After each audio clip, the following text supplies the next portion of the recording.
Манай компани байгаль орчны өндөр стандартыг ханган ажилладаг бөгөөд оюу толгой нь хамгийн нарийн төлөвлөлт бүхий уурхайн нэг болж байна. Ордыг анх нээсэн 2001 оноос хойш байгаль орчны суурь судалгааг байн хийсээр ирлээ. Найдвартай усны их үүсвэр болж баталгаажуулахгүйгээр уурхайн үйл ажиллагааг эхлүүлэх боломжгүй. Манай инженерүүд говь цөлийн бүсэд усны их үүсвэрийн хайгуулыг төслийн талбайгаас 100 км-ийн радиуст хийж уурхайгаас 40-70 км-ийн зайд гүний усны нөөцийг илрүүлээд байна. Оюу толгой төслийн усны хайгуул судалгааг Австралийн Aquaterra компанийн удирдлагаар 2003-аас 2005, 2007 онд хийж гүйцэтгэсэн бөгөөд усны хайгуул судалгааны багт тус компани талаас Монгол улсын зөвлөх инженер, гидрогеолог Жүлзий Баяр, Монгол улсын зөвлөх инженер, техникийн ухааны доктор, гидрогеологч Төвдөн Дорж, геофизикч Санж Дорж нар оролцож Монгол улсын засгийн газрын хэрэгжүүлэгч агентлаг усны газар хяналт тавьж их эдийн сургуулиудын эрдэмтэн профессорууд зөвлөхөөр ажилласан юм. Эдгээр оюу толгой төслийг дэлхийн уулуурхайн тэргүүлэх компани болох Rio Tinto удирдан ажиллаж олон улсад хүлээн зөвшөөрөгдсөн байгаль орчны хамгийн дэвшилтэт стандартыг даган мөрдөж байна. Улсын чиглэлээр хийсэн судалгаанд бид хамгийн сүүлийн үеийн геофизик, гидрогеолог, өрөмдлөг, шахалтын тоног төхөөрөмж, технологи судалгааны арга зүйг ашигласан. Энэ ажлын хүрээнд 56 шугамын дагуу 1000 км үргэлжилсэн геофизикийн судалгаа хийж нийт 26700 тууш метр 145 цоонгийн өрөмдлөг ихээхэн хэмжээний гидрогеологийн шавхалт туршилт хийсэн. Үүний үр дүнд гүний хоолой болон галбын говийн газар доорх усны орд газруудыг нээж илрүүлэн нөөцийг тогтоогод байна. Эдгээр ордууд үлэмж хэмжээний нөөцтэй. Гүний хоолойн ордны уст давхарга нь газрын гадаргаас 150-аас 400 м хүртэлх гүнд 45 км-ийг үржих нь 10 км талбай үхий газар доорх эртний хөндөй хэлбэртэй геологийн тогтцод оршиж байгаа юм.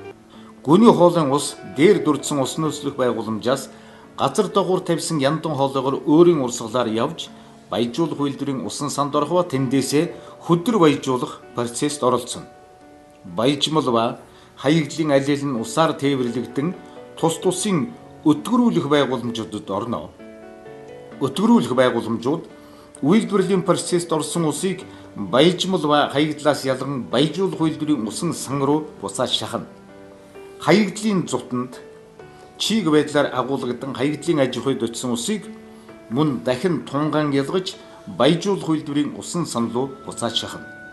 Түүнээс гадна оюу толгой дээр ажиллаж байгаа ус цэвэршүүлэн савлах үйлдвэрээс гарсан бохир ус, төслийн бусад хэсэгт ашиглагдсан үйлдвэрлэлийн ус, төсөлд ажиллагчдын ахуйн бохир ус бүгдээрийн бохир ус цэвэрлэх үйлдвэрээр дамжин цэвэрлэгдээд баяжуулах үйлдвэрийн усан сан руу буцан очиж үйлдвэрлэлийн процесст эргэн орно. Энэхүү эргэлтийн явцад нийт усны 20 орчим хувь нь хаягдлын сангаас ууршин алдагдах бөгөөд энэ хэмжээний усны алдагдлыг гүний хоолойгоос нөхөн авах юм. Усыг баяжуулах үйлдвэр болон бусад дэд бүтцэд эргүүлэн ашиглах нь байгаль хамгааллын хувьд чухал ач холбогдолтой.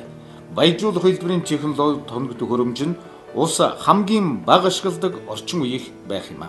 Оюу толгой төсөл Монгол улсын засгийн газартай гэрээ байгуулж байгаль орчин, мэрэгжлийн хяналтын газар, усны газрын байнгын хяналтын доор газар дорох усны гормыг хадгалан технологийн нөхцлүүдийг бүрэн мөрдөж ажилладаг. Эдгээр хяналтыг хийснээр байгаль орчин болон орон нутгийн иргэдийн цаашдын амьдралд ямар нэгэн сөрөг нөлөө үзүүлэхгүй. Гүний хоолойн ордны усын нөөцийн талаар хөндлөнгийн шинжээчдээр судалгааны ажлыг хийлгэн дүгнэлт гаргуулж баталгаажуулсан юм. Оюу толгой усыг хамгийн арга гамтай ашиглах технологи хэрэглэн усны төвшнийг аливуулах баг бууруулах замаар усны төвшнийг орон нутгийн иргэд ирээдүйн үеийн хадгалан үлдээ хүргэхийг хүлээж байна. Бидний усыг дахин ашиглах загвар нь дэлхийн хамгийн өндөр хэмжээний арвилан хяналтын загварт багтана. Үүнд өндөр үр ашигтай хаягдл өтгөрүүлэгчийг ашиглах 64% хатуу холц. Хаягдл усыг эргүүлэн татах өндөр үр ашигтай систем ашиглах. Хөргөлтийн усыг 100% дахин ашиглах. Уурхайн гүний усыг 100% ашиглах. Ахуйн бохир усыг цэвэрлэж 100% дахин ашиглах. Автомашин угаалгын усыг цэвэрлэж 100% дахин ашиглах. Нөөц усан дах усыг ууршихаас бүрэн хамгаалсан ус үл нэвтрүүлэх уут маягийн савнд хадгалах. Хамгийн энгийн арга замуудаарч усыг хайрлан хамгаалах шаардлагатайг бүрэн ухамсарлаж байна. Тэгэлэр энэхүү дээрэгүүлсэн зүйлс маань ямар утгасныг агуулж байна вэ?